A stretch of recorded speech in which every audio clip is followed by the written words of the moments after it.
I remember, I don't know where I saw it, where I heard it, but someone in this program when I was here, maybe it was a sign on the wall, used to say, "We're not just acquiring talent; we're building a team." I think that was it. That was you guys. It was in the old staff room. Yeah. So, and I always thought about that, and then thought about what it means from like an evaluation standpoint for you guys, and how you're evaluating players, and how it's not always just about skill and length and speed. It's about a lot of other things too. What's that evaluation process like for you, and your recruiting staff when you're looking for players that fit the mold here at Penn State? Yeah, I'll take it even a step further. Not only are you building a team, you're building a program. Yeah. And so in today's world, you could look at it from the standpoint of, hey, we're just building a team for this coming year. Mm-hmm. And you could make some decisions that might hurt yourself down the line.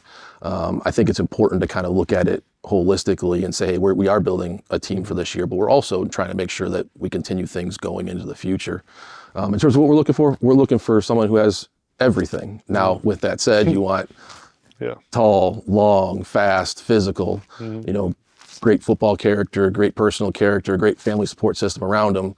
But the reality is, God didn't give everybody everything. Mm-hmm. And so you're trying to figure out within that, what are the things that will work within our program that we can maybe this area, he doesn't have to fit exactly the way we want, but he's got enough of these other things to make it work. Yeah.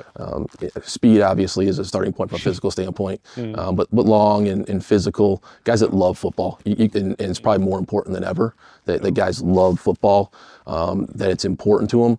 And in that, also for us here at Penn State, that they're searching for success in everything. Because if it's just purely about football, it's probably not the place for them, because we're going to have expectations for them in the classroom. We're going to have expectations for them in the community that if they just want to do it on the football field, it's probably not going to work so well. Well, one of the toughest parts of your job, I think, is as you're constructing the roster, deciding between the short-term wins of maybe, as you mentioned, like transfer portal. Maybe it makes our team better this year, but is it the best thing for the long term of the program? You get the high school versus portal debate. How many scholarship spots do you going to give to these fifth-year seniors versus bringing in a bunch of high school guys? And we've seen programs manage it differently.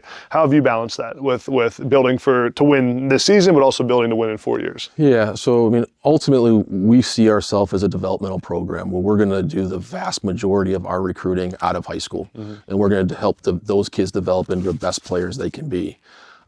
I think that actually also fits with winning at the very highest level. Yeah. If you look at it across the country, we're starting to see some results of the portal, not fully, but some results.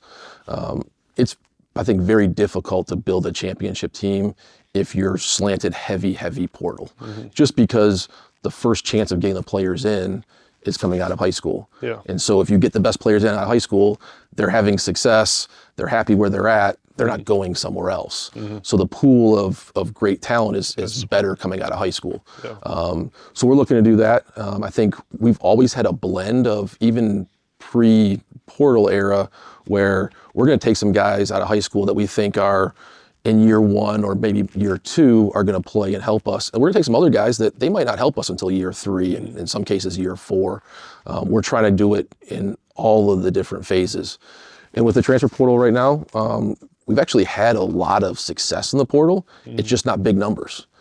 What we've tried to do is identify areas that we may have a weakness, and some of those weaknesses could be, hey, there's an actual hole here. Or the other weakness could be, hey, we've got a depth problem that's brewing in 2 years.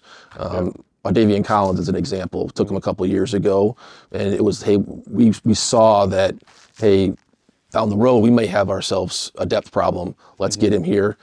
Played a little bit, when he first got here, played even more last year, and he's gonna have a huge role for us this year. Yeah. So it's figuring out what is the role of the transfer player, and then making sure that you're taking guys that are gonna help that team that year, and then also, if they're around past that, continue to help the program.